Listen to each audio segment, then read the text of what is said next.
सुप्रभात, नमस्कार, स्वागत है आपका। आपके साथ मैं हूं अमृता चौरसिया। एक नजर हेडलाइंस पर। हिमाचल प्रदेश विधानसभा की सभी 68 सीटों पर मतदान जारी। शाम 5 बजे तक डाले जाएंगे वोट। पहली बार वीवीपैट का इस्तेमाल, सुरक्षा के पुख्ता इंतजाम। कश्मीर में राजनीतिक दलों से मिले दिनेश्वर शर्मा, कहा अलगाववादी नेताओं से भी करेंगे बातचीत। उमर अब्दुल्ला का माहौल बेहतर बनाने पर जोर।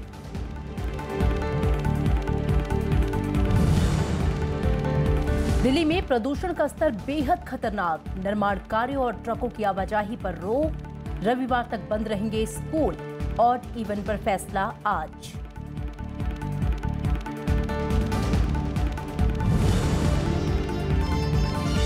दक्षिण कोरिया से चीन पहुंचे अमेरिकी राष्ट्रपति ट्रंप, राष्ट्रपति शी जिनपिंग से वार्ता आज।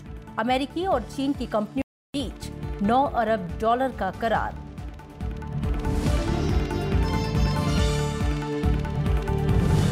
और एचएस प्रणय ने किदाम्बी श्रीकांत को हराकर जीता बैडमिंटन का राष्ट्रीय खिताब। महिला वर्ग में साइना नेहवाल चैंपियन। एशियाई मुक्केबाजी में मैरी कॉम ने जीता गोल्ड। सोनिया लाथेर को सिल्वर मेडल।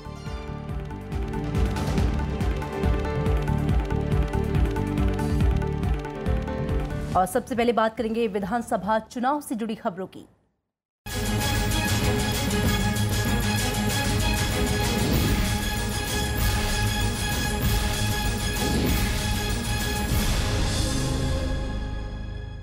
पहाड़ी राज्य हिमाचल प्रदेश में विधानसभा की सभी सीटों के लिए आज मतदान जारी है।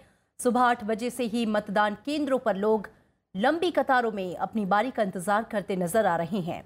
मतदान को लेकर महिलाओं, युवाओं में खासा उत्साह देखा जा रहा है, तो कई बुजुर्ग भी वोट डालने के लिए सुबह से ही मतदान केंद्रों पर पहुंचे। मतदान शाम 5 बजे तक चलेगा। स्वतंत्र और निष्पक्ष चुनाव के लिए चुनाव आयोग ने व्यापक प्रबंध किए हैं। चुनाव गतिविधियों की निगरानी के लिए 2307 मतदान केंद्रों में वेबकास्टिंग की व्यवस्था की गई है। राज्य की सभी 68 सीटों पर पहली बार वीवीपैट मशीनों का इस्तेमाल किया जा रहा है। सुरक्षा के भी खास इंतजाम किए गए हैं। राज्य पुलिस और होम गार्ड्स के अलावा केंद्रीय अर्धसैनिक बलों की 65 कंपनियां भी तैनात की गई हैं। राज्य से लगी सीमाओं पर कड़ी चौकसी बरती जा रही है। और इसी बीच चुनाव आयोग ने 14 दिसंबर शाम 6 बजे तक एग्जिट पोल पर रोक लगा दी है। वोटों की गिनती 18 दिसंबर को होगी। और आप देख रहे हैं 3 तस्वीरें, शिमला, धर्मशाला और बिलासपुर की ये तस्वीरें आपकी टीवी स्क्रीन पर आप देख सकते हैं। लोग लंबी कतारों में लगे हुए हैं और अपनी बारी का इंतजार कर रहे हैं ताकि वो मतदान केंद्रों पर अपने मताधिकार का इस्तेमाल कर सकें। पहाड़ी इलाका है और सुबह का वक्त है, ठंड भी बेहद है, लेकिन फिर भी लोगों के उत्साह में कहीं कोई कमी नजर नहीं आ रही है। आप देख सकते हैं लंबी कतारें जो कि मतदान केंद्रों के बाहर लगी हुई हैं। सुरक्षा के व्यापक इंतजाम किए गए हैं। और सबसे खास बात जो इस बार है, पहली बार ईवीएम के साथ वीवीपैट का इस्तेमाल किया गया है, जिसे लेकर भी लोगों में उत्साह है। और इसे लेकर चुनाव आयोग ने पहले से लोगों में जागरूकता फैलाई थी। तस्वीरें आपके सामने हैं धर्मशाला की, बिलासपुर और शिमला की ये तस्वीरें, जहां पर लोग अपने मताधिकार का इस्तेमाल कर रहे हैं। सभी 68 सीटों पर आज वोट डाले जा रहे हैं। तो 3 तस्वीरें आपके टीवी स्क्रीन पर आप देख सकते हैं कि लोग अपने घरों से निकले हैं। सुबह 8 बजे से ही शुरू हो चुका है मतदान देने की जो प्रक्रिया है। मेरा तो सॉलिड वेस्ट मैनेजमेंट सबसे बड़ा मुद्दा है और पार्किंग। शिमला में पार्किंग की बहुत ज्यादा प्रॉब्लम है और हर तरफ कूड़ा नजर आता है और बंदर बहुत ज्यादा है और लोकल भी समस्याएं हैं। तो जो सरकार लोकल समस्याओं को, राष्ट्रीय समस्याओं को और इन समाधान ढूंढ सके, वैसी सरकार को चुनने का मैंने प्रयास सोचा है।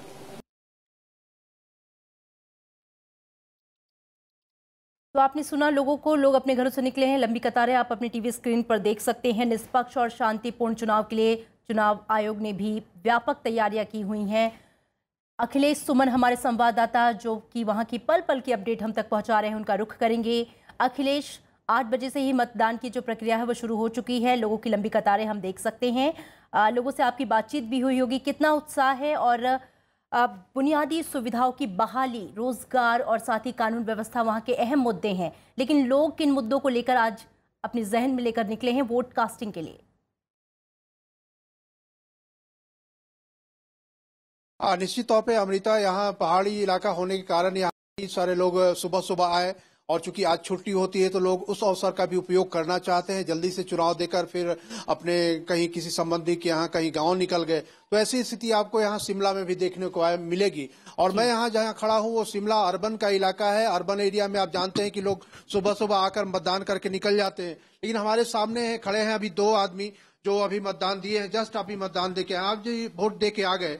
आप क्या, आपके मन में क्या बात थी जिसके कारण आपने वोट दिया है? मैं तो ये सोचता हूँ जितने भी जो नेता चुनते हैं वो 1 करोड़ का 80 करोड़ बनाते हैं, ऐसा नहीं होना चाहिए। 2 उनके ये हर महीने 3 दिन वो तनख्वाह अपनी बढ़ा लेते हैं। क्या कोई और मुलाजिम नहीं है धरती पर उनकी तनख्वाह बढ़े? आपने वोट दिया तो क्या यही मन में बात थी? मैंने तो यही सोचा भी इनको भी तनख्वाह बढ़े हर महीने तो हमारी भी बढ़े। ये मतलब है भी हर महीने अपनी तनख्वाह बढ़ा लेते हैं, कोई कानून नहीं है। आप क्या करते हैं? मैं सॉफ्टवेयर गस्टर पुलिस में रिटायर हूँ।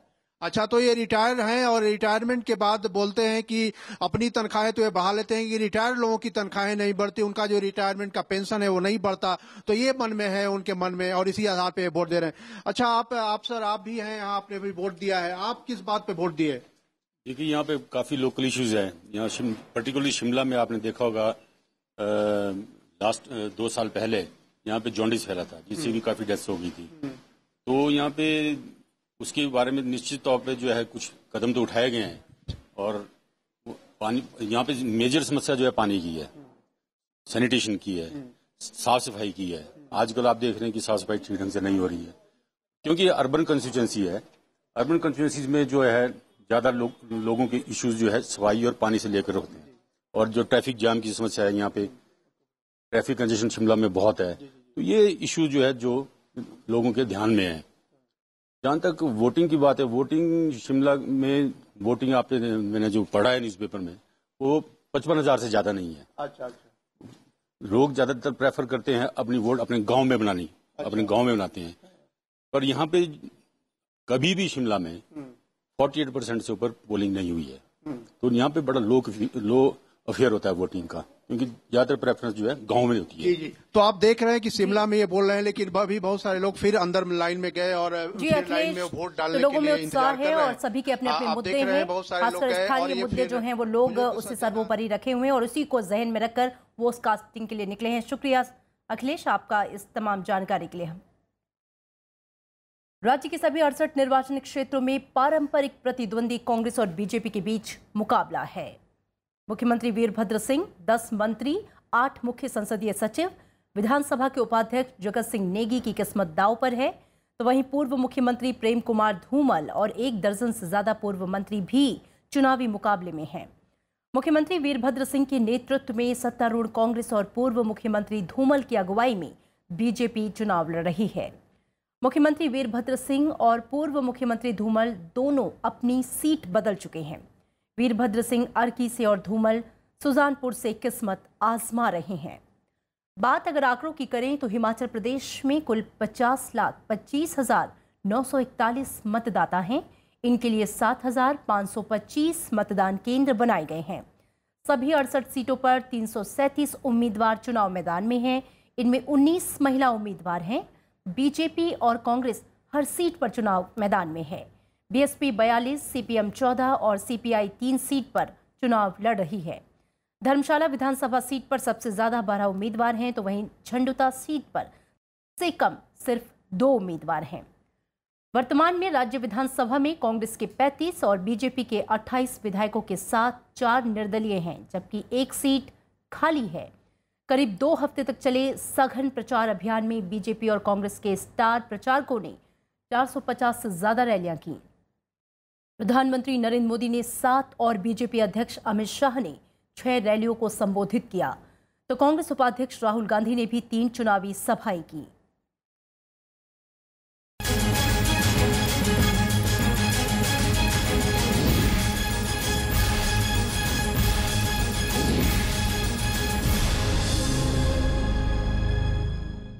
और अब कुछ और खबरों पर नजर। श्रीनगर की यात्रा के तीसरे दिन केंद्र के वार्ताकार दिनेश्वर शर्मा ने नेशनल कॉन्फ्रेंस कांग्रेस समेत कई दलों के नेताओं से मुलाकात की। राज्य के नेताओं ने कश्मीर समस्या के समाधान के लिए अपने सुझाव दिए। दिनेश्वर शर्मा ने कहा है कि वो हुर्रियत नेताओं से बातचीत की भी कोशिश करेंगे। कश्मीर दौरे के तीसरे दिन केंद्र के वार्ताकार दिनेश्वर शर्मा ने बुधवार को राजनीतिक दलों के नेताओं से मुलाकात की। दिनेश्वर शर्मा ने पूर्व मुख्यमंत्री और नेशनल कॉन्फ्रेंस के नेता उमर अब्दुल्ला से उनके घर पर मुलाकात की। इस दौरान दोनों के बीच राज्य के हालात पर चर्चा हुई। उमर अब्दुल्ला ने अपने सुझावों से उन्हें अवगत कराया। मैं उम्मीद करता हूं कि अपने बातचीत के दायरे को बढ़ाने के लिए जो मैंने उनके सामने कुछ तजवीज़ रखे वो दिनेश्वर शर्मा साहब उन पे अमल करेंगे, क्योंकि हम सब चाहते हैं कि बातचीत के जरिए ये जो मसला है ये हल हो जाए। केंद्र के विशेष प्रतिनिधि ने सीपीएम के नेता एम.वाई. तारिगामी से भी मुलाकात की। इस मौके पर हाकिम यासीन और गुलाम हसन मीर भी मौजूद थे। उन्होंने बातचीत के लिए सरकार की ओर से बेहतर माहौल बनाने पर जोर दिया। कहनी रही सरकारों की, उनके नुमाइंदों की, उसके मुताबिक अमल नहीं हुआ, इस वजह से लोगों का एतबार नहीं है। इस कदम पर भी गवर्नमेंट ऑफ इंडिया को ऐसे कदम उठाने चाहिए संजीदगी के साथ, जिससे माहौल बेहतर बने। दिनेश्वर शर्मा ने पीडीपी नेता सरताज मदनी समेत कई नेताओं से मुलाकात कर उनका पक्ष जानने की कोशिश की। हम उसी नियत के लोग हैं कांग्रेस पार्टी, तो हम इनकार भी नहीं कर सकते थे और मैच्योर हुआ। आज मुलाकात हुई और जो हमारा व्यू पॉइंट था हमने उनके सामने रखा। दिनेश्वर शर्मा ने कहा कि कश्मीर समस्या के समाधान के लिए वो अलगाववादी नेताओं से भी मुलाकात की कोशिश करेंगे। उन्होंने उम्मीद जताई कि कश्मीर में जल्द ही शांति बहाली होगी। बिल्कुल चांस होगी, मिलेगी। ये मेरा लास्ट विजिट नहीं है, ये तो पहला है। इससे पहले यात्रा के पहले 2 दिन केंद्र के वार्ताकार ने सामाजिक संगठनों, युवाओं और पंचायत प्रतिनिधियों समेत कई लोगों से मुलाकात की। 5 दिन की यात्रा के अगले पड़ाव में वो गुरुवार को जम्मू जाएंगे, जहां वो राज्यपाल NN वोहरा, मुख्यमंत्री महबूबा मुफ्ती और विभिन्न प्रतिनिधियों से भी मुलाकात करेंगे। Bureau report, Rajya Sabha TV. नोटबंदी के 1 साल पूरा होने के मौके को सरकार ने देश भर में कालाधन विरोधी दिवस के तौर पर मनाया। कई मंत्रियों ने अलग अलग शहरों में प्रेस कॉन्फ्रेंस की। प्रधानमंत्री नरेंद्र मोदी ने नमो ऐप पर भ्रष्टाचार से निपटने के लिए जनता से सुझाव मांगे। उद्योग संगठन एसोचैम ने कहा कि अर्थव्यवस्था नोटबंदी से उबरकर अब बढ़ने की ओर है। प्रधानमंत्री नरेंद्र मोदी ने नोटबंदी के 1 साल पूरा होने पर वीडियो जारी किया। 7 मिनट से अधिक के वीडियो में नोटबंदी की खूबियां गिनाई गई हैं। प्रधानमंत्री ने कहा कि काले धन और भ्रष्टाचार के खिलाफ 125 करोड़ नागरिकों ने एक निर्णायक लड़ाई लड़ी और इसमें जीत हासिल की। आज एक संदेश तो स्पष्ट हो गया कि बड़े पैमाने में काला धन रखना या काला धन के माध्यम से साधन इकट्ठे करना, it is no longer a safe proposition. प्रधानमंत्री कार्यालय ने ट्विटर पर कहा कि नोटबंदी के बाद सबसे बड़ी मात्रा में काला धन पकड़ा गया है। इस दौरान 1626 करोड़ रुपए की बेनामी संपत्ति पकड़ी गई। 29,213 करोड़ की अघोषित आय का पता चला। नोटबंदी के बाद 16,000 करोड़ रुपए के पुराने नोट बैंकों में नहीं आए। बैंकों ने 4,70,000 संदिग्ध लेन देन की सूचना दी है। 23.22 लाख बैंक खातों में 3.68 लाख करोड़ रुपए की जांच जारी है। 17,73,000 ऐसे संदिग्ध मामलों को पता चला जिसमें नकदी जमा टैक्स प्रोफाइल से नहीं मिल रही है।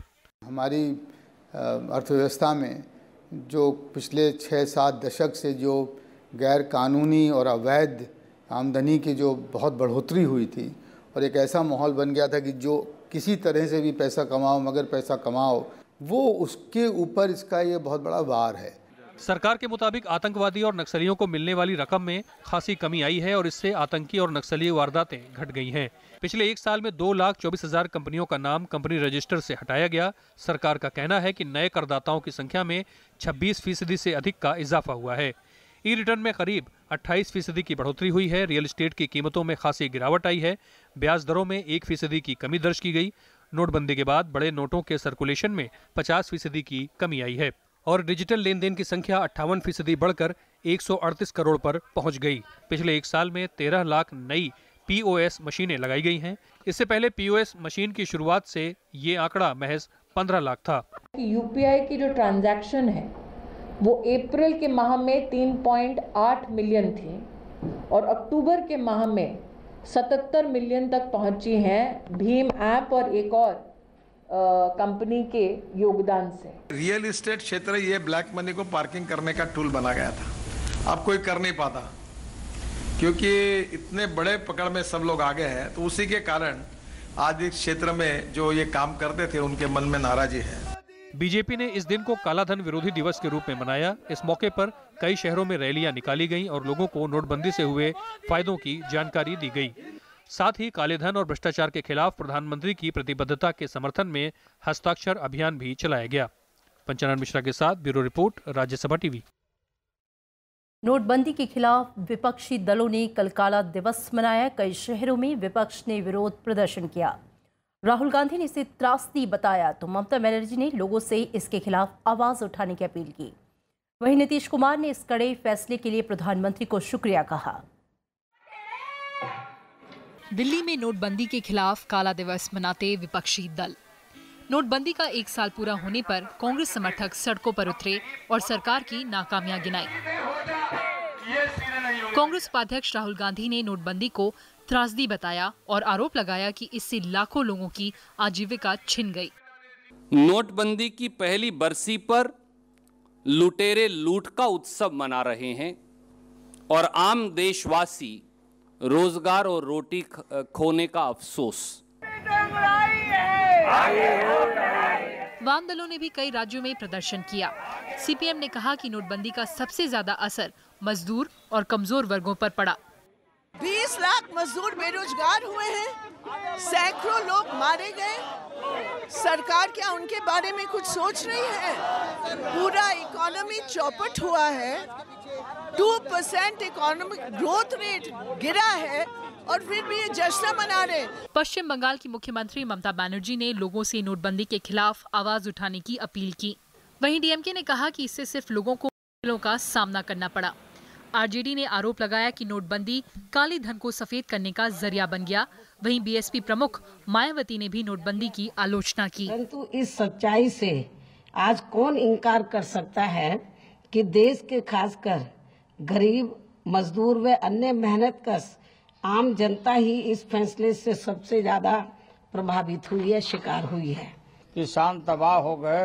अब महंगाई का मार से देश एकदम बैठ चुका है। महंगाई के कमर तोड़ दिया और नौजवानों को नौकरी नहीं मिला। किसान आत्महत्या कर रहे हैं। आइए कुछ नहीं किया। हालांकि सरकार ने विपक्ष के आरोपों को पूरी तरह खारिज किया। So he took this bold step. Now 95-98% of the people of this country are supporting this. Congress has to do a ceremonial role of opposing it. And the so-called opposition, Aap Party, Lalu ji, I was seeing the TV, they have no face to.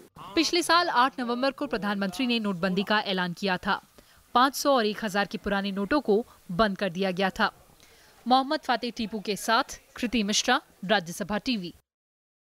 CBI ने कहा है कि नोटबंदी से भ्रष्टाचार के खिलाफ कार्रवाई में मदद मिली है। सीबीआई ने कहा कि जो 84 मामले दर्ज हुए उनमें 396 करोड़ रुपए की काली कमाई का पता चला। इन 84 मामलों में कुल 307 लोग आरोपी हैं। इनमें से 21 सरकारी कर्मचारियों और 26 अन्य आरोपियों को गिरफ्तार किया गया है। ये मामले अवैध तरीके से पुराने नोट बदलवाने से जुड़े हैं। 12 मामलों में आरोप पत्र दायर किए गए। एजेंसी को लोगों से 92 शिकायतें मिली थीं। जीएसटी परिषद के सदस्य और बिहार के उप मुख्यमंत्री सुशील मोदी ने 28% दरों वाली 80% वस्तुओं की जीएसटी दरों में कमी के संकेत दिए हैं। पटना में बिहार चैम्बर ऑफ कॉमर्स के कार्यक्रम में उन्होंने कहा कि गुवाहाटी में जीएसटी परिषद की आज से होने वाली 2 दिन की बैठक में दर कम करने का फैसला हो सकता है। उन्होंने कहा कि सबसे ऊंचे स्लैब में शामिल 227 में से 80% वस्तुओं पर कर की दरें 28% से घटाकर 18% किए जाने की उम्मीद है। जीएसटी की फिटमेंट कमेटी ने भी कई वस्तुओं पर जीएसटी को 18 से घटाकर 12% करने की सिफारिश की है। अब तक 100 से अधिक वस्तुओं पर कर की दरों में कटौती की जा चुकी है। वायु प्रदूषण ने कई राज्यों में चिंताएं बढ़ा दी हैं। सरकार और आम लोग हर कोई इससे परेशान है। दिल्ली में 3 दिनों से धुंध की चादर छाई हुई है। सड़कों पर दृश्यता का स्तर काफी कम हो गया है। लोगों को घरों में ही रहने की सलाह दी गई है। दिल्ली में अगले कुछ दिनों के लिए स्कूलों को भी बंद कर दिया गया है। दिल्ली में एयर क्वालिटी इंडेक्स कल 500 के स्केल पर 487 पर पहुंच गया। सर्दी बढ़ने के साथ साथ वायु प्रदूषण ने कई राज्यों को अपनी चपेट में ले लिया है। पंजाब, हरियाणा, दिल्ली, उत्तर प्रदेश और राजस्थान, इन दिनों कई शहरों की हवा जहरीली हो गई है। हवा में PM 2.5 के कणों की मौजूदगी खतरनाक स्तर पर है। प्रदूषण की वजह से लोगों की सेहत बुरी तरह से प्रभावित हो रही है। It's like a heavy rain. There is a rain of particulate matter which is occurring in the society in NCR region. Whenever there is heavy rain, you stay indoor. It is allowed. Similarly, there is a rain of particulate matter, stay indoor. जो आवश्यक निर्देश दिए जाने थे वो संबंधित सभी chief secretaries को दिए जा चुके हैं। स्टेट चीफ सेक्रेटरीज की अध्यक्षता में एक कमेटी बनी है जो कमेटी उनको इम्प्लीमेंट करेगी। दिल्ली NCR में प्रदूषण का स्तर 1 गुना तक बढ़ गया है। लोगों का घरों से निकलना दूभर है। प्रदूषण के चलते राष्ट्रीय राजधानी में स्वास्थ्य आपातकाल घोषित किया गया है। स्कूल में 10वीं तक के छात्रों के लिए रविवार तक छुट्टी घोषित की गई है। मुख्यमंत्री अरविंद केजरीवाल ने पराली जलाने के मसले पर पंजाब और हरियाणा के मुख्यमंत्रियों के साथ बैठक करने के लिए चिट्ठी भी लिखी है। पूरे साल सरकार कुछ नहीं करती और अब हाय तौबा हो रही है क्योंकि प्रदूषण बढ़ गया है और आज खतरे से ऊपर पहुंच गया है। मुझे लगता है आपको सरकारों की जवाबदेही मांगनी बहुत जरूरी है। धुंध का असर यातायात पर भी पड़ रहा है। कई ट्रेनें अपने समय से देर से चल रही हैं। कोहरे की वजह से दिल्ली आने वाली करीब 30 ट्रेनें लेट हो गई, जबकि 5 ट्रेनों के समय में बदलाव किया गया। दिल्ली हवाई अड्डे पर 30 उड़ानों के वक्त पर भी असर पड़ा है। वातावरण में प्रदूषण फैलने के कई कारण हैं। इनमें मुख्य तौर पर कंस्ट्रक्शन के काम से पैदा हुई धूल, गैर जिम्मेदारी से कचरे को जलाना, खटारा हो चुके वाहनों का सड़क पर फर्राटे भरना और बदहाल ट्रैफिक व्यवस्था से शहरों में सबसे ज्यादा प्रदूषण फैलता है। हवा की रफ्तार कम होने की वजह से प्रदूषण के कण वहीं जम जाते हैं और शहरों की आबोहवा को जहरीला बनाते हैं। वायु प्रदूषण की वजह से कैंसर, फेफड़ों से जुड़े रोग और हार्ट अटैक की आशंका कई गुना तक बढ़ जाती है। घना कोहरा कई जगहों पर सड़क हादसों की वजह भी बन रहा है। लीना शर्मा के साथ ब्यूरो रिपोर्ट, राज्यसभा टीवी। वहीं विश्व स्वास्थ्य संगठन का कहना है कि सुरक्षित मानकों से दिल्ली में 30 गुना ज्यादा प्रदूषण है और इसी बीच प्रदूषण की बेहद गंभीर स्थिति को देखते हुए दिल्ली के उपराज्यपाल अनिल बैजल ने मुख्यमंत्री अरविंद केजरीवाल, विशेषज्ञों और अधिकारियों के साथ उच्च स्तरीय बैठक की। इसमें प्रदूषण को नियंत्रित करने के तत्कालिक उपायों को मंजूरी दी गई।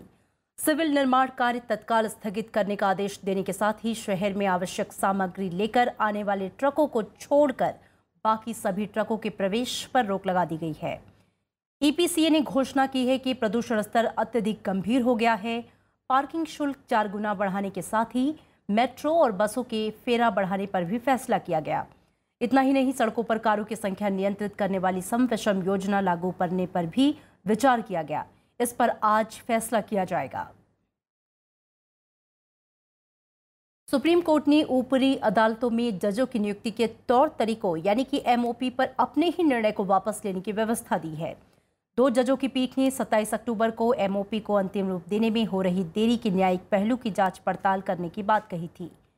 मुख्य न्यायाधीश जस्टिस दीपक मिश्रा की अध्यक्षता वाली 3 जजों की पीठ ने बुधवार को फैसला वापस लेने का निर्णय सुनाया। प्रधान न्यायाधीश के अलावा पीठ में जस्टिस AK सीकरी और जस्टिस अमिताभ रॉय भी शामिल थे। संविधान पीठ ने अक्टूबर 2015 में NJAC कानून को निरस्त कर दिया था।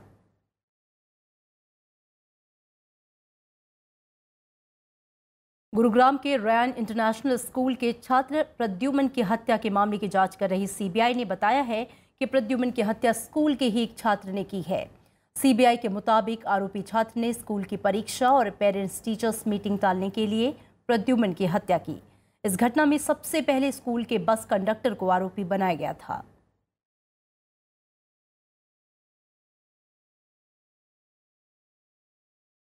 A student of senior class at Rayan International School, in an ongoing investigation of a case related to the murder of a 7-year-old boy, a student of 2nd class in Rayan International School, Gurugram. After thorough investigation based on scientific evidence, including inspection of scene of crime, forensic analysis, analysis of CCTV, analysis of various call records, and questioning of several persons, CBI apprehended the said student. Bharat ने संयुक्त राष्ट्र सुरक्षा परिषद में सुधार प्रक्रिया में पारदर्शिता की मांग की है। भारत का कहना है कि इससे लोगों को सुधार में आने वाली बाधाओं के बारे में पता चल सकेगा। संयुक्त राष्ट्र महासभा की बैठक में भारत के राजदूत सैयद अकबरुद्दीन ने कहा कि परिषद में सुधार की कोशिशों को करीब 1 दशक बीत चुका है, लेकिन सदस्यों के बीच मूल दस्तावेजों पर अभी तक सहमति नहीं बन पाई है।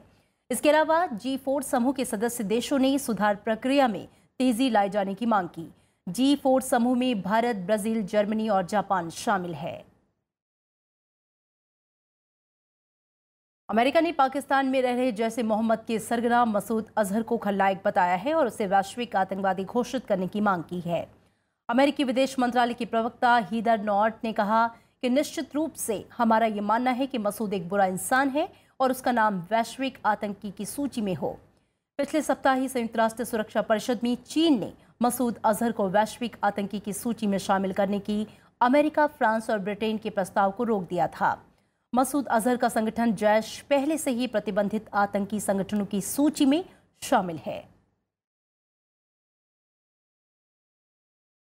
अमेरिकी राष्ट्रपति डोनाल्ड ट्रंप ने कहा है कि वो चीन के राष्ट्रपति शी जिनपिंग को यकीन है कि उत्तर कोरिया संकट का हल है।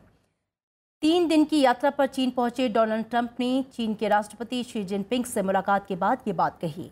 राष्ट्रपति बनने के बाद ये डोनाल्ड ट्रंप का पहला चीन दौरा है। इससे पहले कल बीजिंग पहुंचने पर उनका भव्य स्वागत किया गया। कल ही अमेरिकी और चीन की कंपनियों के बीच $9 अरब का करार भी हुआ। China trade has been a central focus of collaborative discussions between President Trump and President Xi, and achieving fair and reciprocal treatment for the companies is a shared objective. Britain सरकार में भारतीय मूल की मंत्री प्रीति पटेल ने इस्तीफा दे दिया है। प्रीति पटेल ने अपनी निजी इजराइल यात्रा पर विवाद होने के बाद इस्तीफा दिया। अगस्त में निजी पारिवारिक छुट्टियों पर इजराइल गई प्रीति पटेल ने प्रधानमंत्री बेंजामिन नेतन्याहू और दूसरे इजरायली अधिकारियों से मुलाकात की थी। जानकारी के मुताबिक उन्होंने इस बारे में ब्रिटिश सरकार या इजराइल में ब्रिटिश दूतावास को सूचना नहीं दी थी।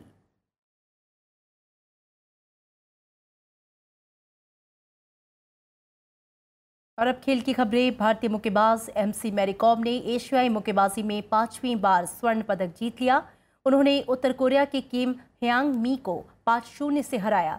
ये 2014 एशियाई खेलों के बाद मैरी कॉम का पहला अंतर्राष्ट्रीय स्वर्ण पदक है। प्रधानमंत्री नरेंद्र मोदी ने मैरी कॉम को इस जीत पर बधाई दी। दूसरी ओर 57 किलो भार वर्ग में सोनिया लाथेर ने रजत पदक हासिल किया। भारत ने इस चैंपियनशिप में मैरी कॉम के स्वर्ण के अलावा 1 रजत और 5 कांस्य पदक जीते हैं। साइना नेहवाल ने PV सिंधु को हराकर बैडमिंटन का राष्ट्रीय खिताब जीत लिया है। फाइनल में साइना ने सिंधु को 21-17, 27-25 से मात दी। उधर 82वीं सीनियर राष्ट्रीय बैडमिंटन चैंपियनशिप के पुरुषों का खिताब HS प्रणय ने जीता। उन्होंने फाइनल में किदाम्बी श्रीकांत को 21-15, 16-21, 21-7 से हराया।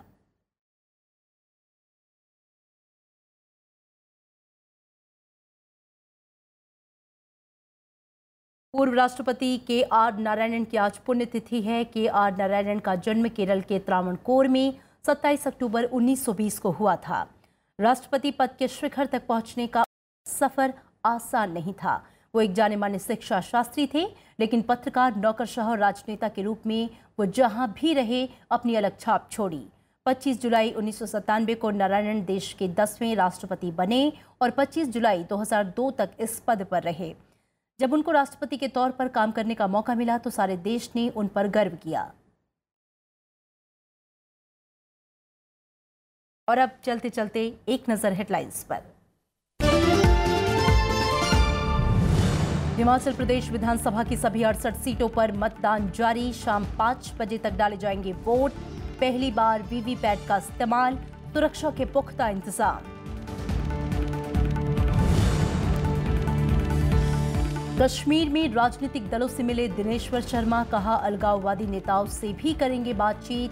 उमर अब्दुल्ला का माहौल बेहतर बनाने पर जोर। दिल्ली में प्रदूषण का स्तर बेहद खतरनाक, निर्माण कार्यों और ट्रकों की आवाजाही पर रोक। रविवार तक बंद रहेंगे स्कूल। ऑड इवन पर फैसला आज।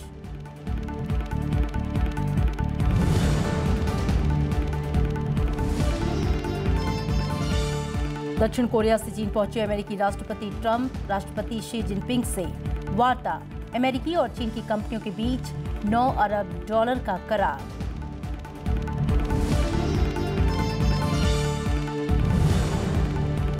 और एचएस प्रणय ने किदाम्बी श्रीकांत को हराकर जीता बैडमिंटन का राष्ट्रीय खिताब। महिला वर्ग में साइना नेहवाल चैंपियन। एशियाई मुक्केबाजी में मैरी कॉम ने जीता गोल्ड। सोनिया लाथेर को सिल्वर मेडल। फिलहाल खबरों में इतना ही, आगे देखिए विशेष।